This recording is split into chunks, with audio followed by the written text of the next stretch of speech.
I got this from one of my friends sent me this. Now this is just a Type-C dock. I have the power cord plugged in and the PlayStation HDMI cable in. Now I plugged this in, I saw the charge light. So let's see. No way! No way! That's another dock right there! No way! That actually works! Now, this is an aftermarket dock, so I'm not gonna rely on this because even though I'm using the official Nintendo Switch power supply, I don't want this to brick my Switch. There's a whole the Switch is bricking with these type of adapters.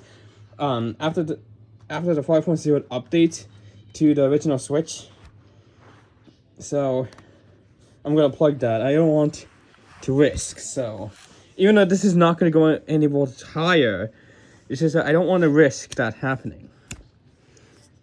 But this does work on my computer, and so this one here is better than what I have connected on the computer there, because how it's better is that it actually works on the Switch because it has a power input, and it works on my iPad as well. So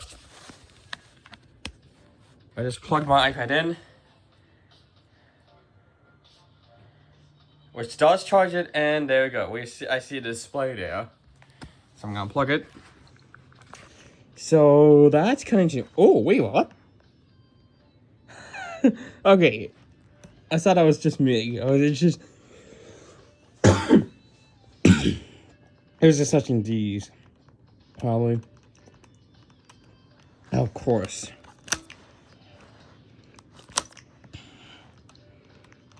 Sometimes these controls don't connect properly to the Switch itself. And I'm thinking about getting the Switch 2 soon, because the Switch 2 has magnetic Joy-Cons I just slap in, and they would definitely be strong and be better than this latch system, because look. I already damaged the latch on this one. So even without, see, this one here doesn't do it. You actually have to push this, take off. But however, this one here, the latch here is cracked. So, but that's kind of interesting. And if I plug this in here, that's interesting. So I'm gonna plug it in again. That's kind of interesting. It's like the SPS adapter. It's like the Brook adapter. Wow, it's like the Nintendo Switch adapter as well. The transfer stock. Although the transfer stock, the original one has a dual USB port here. But on the OLED one, they have it replaced to an Ethernet port. They only have two USB 2 ports on the outside. However, on this one right here, we only got two USB 3 ports here, and an SD card reader, which is not going to work on the Switch. But seeing this work on the Switch means that this is not using a Thunderbolt protocol. This is using a DisplayPort protocol. Because I plugged in Thunderbolt docks to this Switch and nothing happened. I plugged the Thunderbolt docks into the Switch and nothing happened. So it has to be a DisplayPort type dock. So this is the DisplayPort type dock. So see, it immediately blanks out there, then goes to that monitor I've connected it to. It's kind of like my Type-C monitor, which is right now on one of my extra laptops. But that's kind of interesting. That's kind of interesting how this dock works, and got this yesterday. One of my IR friends actually sent this out for me free of charge. Actually, I didn't actually buy this, but seeing this work is actually honestly surprising. That's honestly surprising, seeing that work.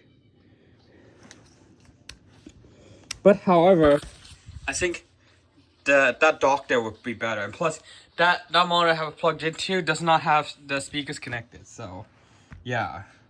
But to see this dock work on the Switch, I honestly am blown. But I don't think this will display if there's no power connected. So I'm going to plug this in. We do have power, but if I plug in the HDMI cable, nothing's going to happen. No.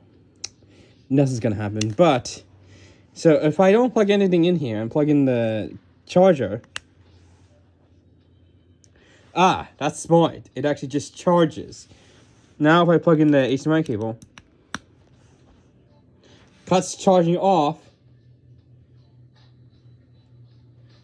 goes out, and comes up. That's kind of clever. Now if I unplug this, it should automatically pop back up here. Yep. Cuts the battery off briefly, but then charges back up again. That is really clever. Alright, and I can unplug that. So, of course, the only way you're going to be able to display is you need to have power to display. It's not going to display if you don't have power connected. So that's kind of interesting. It's basically a hub with a power input.